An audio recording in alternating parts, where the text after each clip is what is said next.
कमीनों को खामोश किया, वो हमारे बीच मौजूद है सुप्रिया सिनेज जी। इसके लिए दुआ करिए कि हमेशा सेहतयाब रहे और इन ताकतों से इनकी लड़ाई हो। आइए मैडम। मंच पर बैठे हुए हमारे और आपके बेहद लोकप्रिय सांसद, CWC मेंबर और मेरे लिए परम सम्मानित श्री तारिक अनवर जी, AICC के सचिव और मेरे गृह राज्य उत्तर प्रदेश में बड़ी शिद्दत से काम संभाल रहे भाई तौकीर आलम जी, आपके लोकप्रिय जिलाध्यक्ष श्री सुनील यादव जी, मोहन लाल अग्रवाल जी, बहुत बढ़िया मंच संचालन कर रहे और इतनी बढ़िया उर्दू बोल रहे हैं कि मुझे लखनऊ की बार बार याद आती है। आले रसूल जी, भाई आफ्ताब आलम जी और इस पूरे सम्मानित मंच को सबसे पहले तो मेरा नमस्कार। और यहाँ पर आई हुई बेहद सम्मानित जनता को, मेरी बहनों को, मेरे भाइयों को और पितातुल बुजुर्गों को मेरा इस्तकबाल।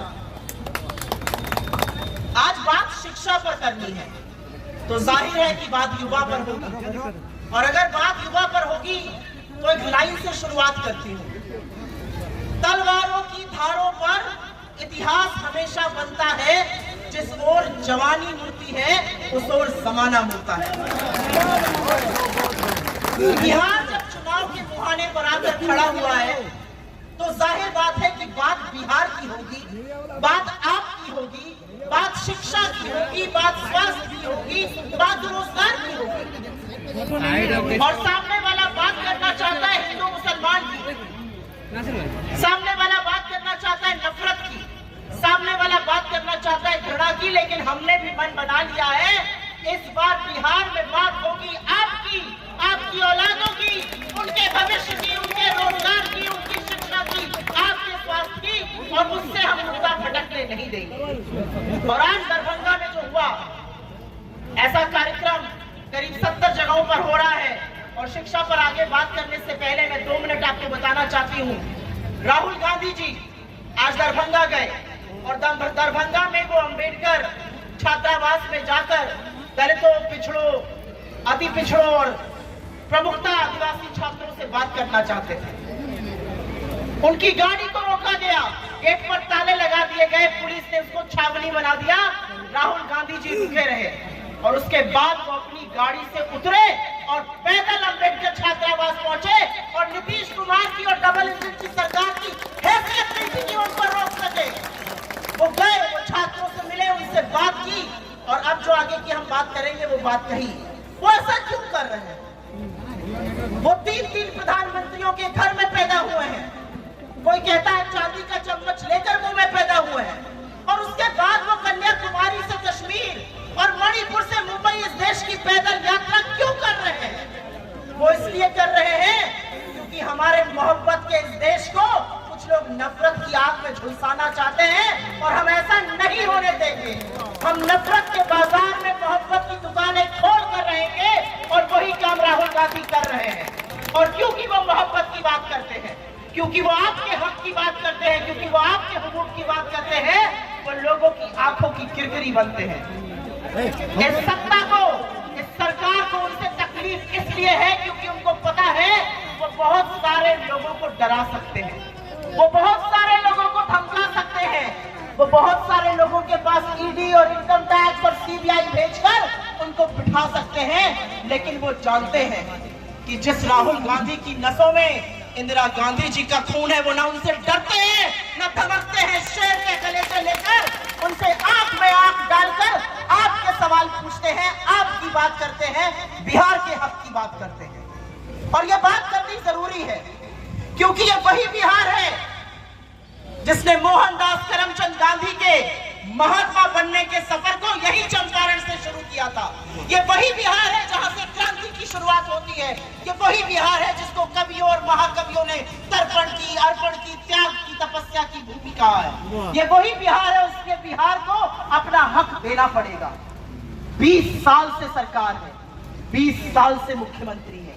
आपका बच्चा जो 20 साल पहले पैदा हुआ था आज नौकरी ढूंढ रहा है, और जब वो नौकरी ढूंढने जाता है तो उसके ऊपर पेपर लीक हो जाता है।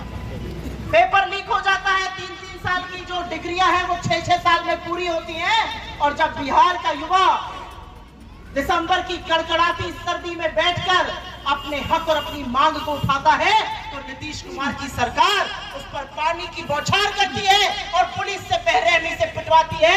इसलिए बिहार के युवा ने भी मन बना लिया है, अब सरकार पलटी जाएगी। बहुत हो गया, अब अन्याय बर्दाश्त नहीं होगा, अब बदलाव का वक्त है, अब सरकार को पलटना है। मेरी बहनें यहाँ पर हैं, रोटी भी अगर तवे पर एक तरफ रहती है तो जल जाती है, रोटी को भी पलटना पड़ता है, इस सरकार को भी पलटना पड़ेगा। और क्योंकि हम यहाँ पर शिक्षा की बात कर रहे हैं, मैं आपको याद दिलाना चाहती हूँ इस किताब के बारे में। ये लाल एक किताब है जो राहुल जी के हाथ में लोग देखते हैं, और 2024 जून के पहले मजाक उड़ाते थे और अब सिर माथे लगाते हैं, क्योंकि वो देश का संविधान है।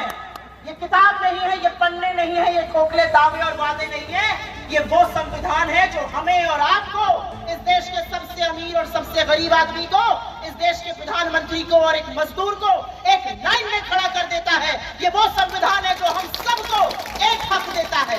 ये वो संविधान है जो कहता है आप अमीर हो, गरीब हो, ऊंचे हो, नीचे हो, कोई फर्क नहीं पड़ता, इस देश में आप एक बराबर हैं, आपका एक बराबर का हक है। फर्क नहीं पड़ता आप किसकी पूजा करते हैं, फर्क नहीं पड़ता आप क्या भाषा बोलते हैं, क्या खाते हैं, कैसे रहते हैं, इस देश के कानून की नजर में हम सब एक बराबर हैं, और ये हक हमें इस देश के संविधान ने दिया है। इस देश के संविधान ने एक और हक दिया है, और वो है शिक्षा का अधिकार। शिक्षा का वो अधिकार जिसको हमने नैतिक अधिकार बनाया जब डॉक्टर साहब की सरकार थी, सोनिया गांधी जी के माध्यम से राइट टू एजुकेशन आया। और क्या है शिक्षा? यहाँ पर पहले के एक वक्ता ने कहा शिक्षा को समझना जरूरी है। क्या है शिक्षा? शिक्षा रटकर एक इम्तिहान देना है? बिल्कुल नहीं। शिक्षा आपको सुरक्षा देती है, आपको शक्ति देती है। शिक्षा आपको हक देती है कि आप खड़े होकर अपने रहनुमाओं से, अपने प्रतिनिधियों से, अपनी सरकार से हिसाब मांगिए।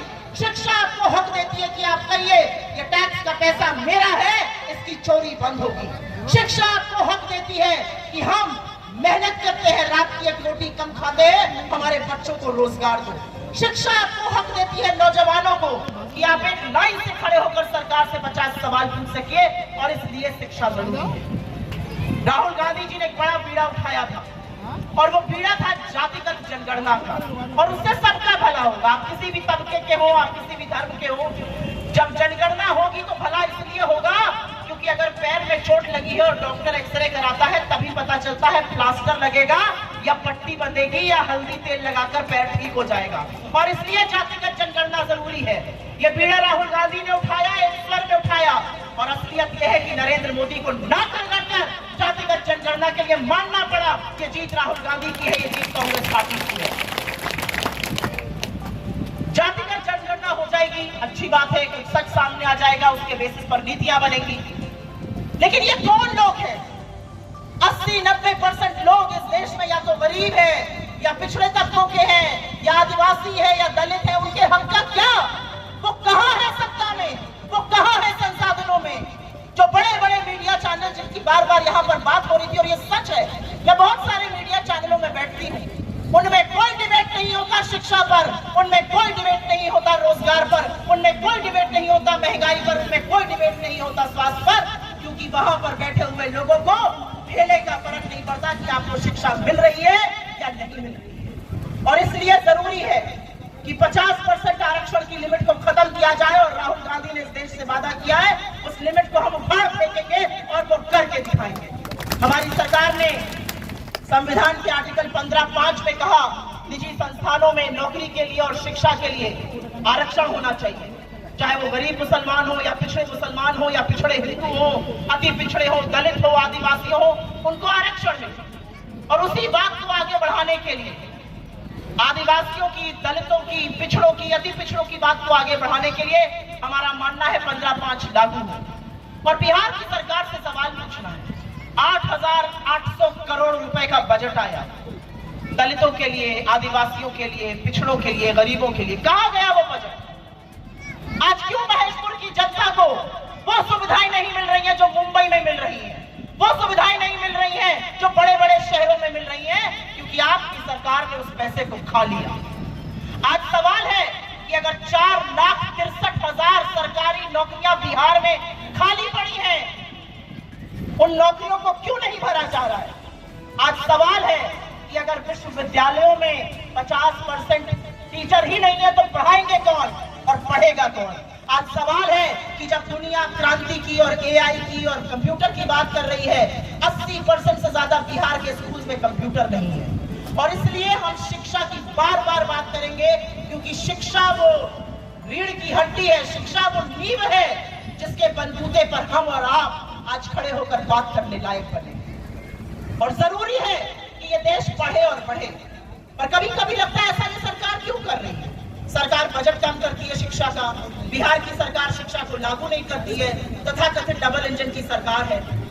और उसका जवाब है मेरे पास, पढ़ेंगे आप तो बढ़ेंगे आप, बढ़ेंगे आप तो सवाल करेंगे आप। तो देश को मंदिर, मस्जिद, हिंदुस्तान, मुसलमान, हिंदू इसी में उलझाए रखो, पूरे देश को खुदाई में लगा दो और अपने सारे बच्चों को विदेश भेजो पढ़ने के लिए। असलियत यह है कि बड़े बड़े बीजेपी के नेताओं के सारे बच्चे विदेश में पढ़ते हैं, मोटी नौकरियां करते हैं, आपके बच्चे मजदूरी करते हैं, आपके बच्चे यहाँ पर तालीम हासिल नहीं कर सकते हैं। तो सवाल किससे पूछा जाएगा? सवाल सरकार से पूछा जाएगा। और सरकार से इसलिए पूछा जाएगा क्योंकि अगर हिंदुस्तान इस देश का, इस दुनिया का सबसे युवा राष्ट्र है, अगर हमारे यहाँ सबसे ज्यादा युवा हैं और उन युवाओं के पास रोजगार नहीं है, तो उसकी जिम्मेदारी सरकार की है। रोजगार मांगने जाओ तो बड़े साहब कहते हैं पकौड़े तल लो, एक दूसरे साहब हैं वो कहते हैं महंगाई की बात है, मोहतरमा कहती है मैं तो जी लहसुन प्याज ही नहीं खाती। ये किस तरह की सरकारें चल रही है दिल्ली से लेकर पटना तक?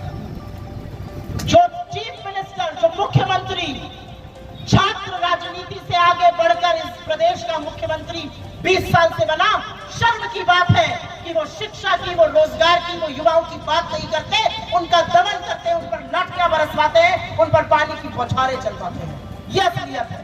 असलियत ये है कि बिहार में एक सर्वे हुआ, सर्वे में कुछ अंक आए और उस अंक में बिल्कुल साफ हुआ कि गरीब और पिछड़े और अति पिछड़े और दलित कितने थे। उस सर्वे को ही दबा दिया गया। ऐसा क्यों किया गया? ऐसा इसलिए किया गया क्योंकि सत्ता में बैठे हुए लोगों की आदत पड़ गई है मोटा माल खाने की। सत्ता में बैठे हुए लोगों को आपकी फिक्र नहीं है और इसलिए उनको अपनी ताकत का अंदाजा दिलाइए। और मैं अंत एक बात से कहकर करती हूँ, ये जो संविधान है ना, इसने हमें एक बराबर वोट दिया है। आप कटिहार के छोटे से गांव में रहिए या आप दिल्ली में प्रधानमंत्री के आवास में खुद प्रधानमंत्री हो, इस देश ने आपको एक वोट दिया है। अपने वोट की ताकत को पहचानिए और अपने वोट को जाया मत कीजिए। अपने वोट की ताकत को पहचानिए और समझिए कि आपका वोट सत्ता का परिवर्तन करता है। आपका वोट आपके भविष्य को संवारता है। आपका वोट आपको उस लायक बनाता है कि आप अपनी सरकार को रोककर उससे सवाल पूछ सकिए। अपने वोट की ताकत को पहचानिए। रोटी पलटने का वक्त है मेरी बहनों, और रोटी पलटिएगा नहीं तो रोटी जल जाएगी। और इसलिए जरूरी है कि बिहार में सत्ता परिवर्तन हो। और सत्ता परिवर्तन के पहले जब चुनाव की प्रक्रिया शुरू हो रही है, जब प्रचार शुरू हो रहा है, तो तमाम तरह की लफ्ज़बाजी, तमाम तरह की बातें की जाएंगी, लेकिन एक सवाल का जवाब बीजेपी भी नहीं दे सकती, जदयू भी नहीं दे सकती। 20 साल से आप सत्ता में हैं, डबल इंजन की सरकार है। एक ऐसा काम बताइए जिसने बिहार की तकदीर बदल दी हो। मैं चैलेंज करके कहती हूँ, एक काम अगर नीतीश कुमार जी या नरेंद्र मोदी जी बता दे जिसने बिहार की तकदीर बदली हो। एक काम नहीं गिना सकते हैं, क्योंकि बिहार के बारे में सोचने का इनके पास वक्त ही नहीं है।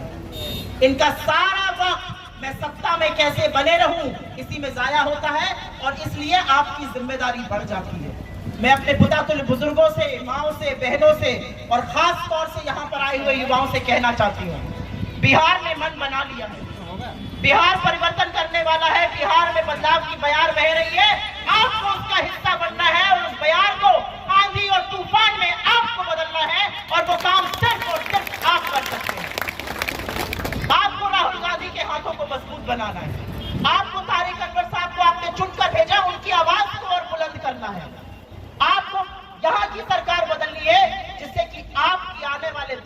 के आने वाले बच्चों का भविष्य संवर सके। मैं बिहार की आज एक तस्वीर देख रही थी और उसी से कहकर अपनी बात का अंत करती हूँ।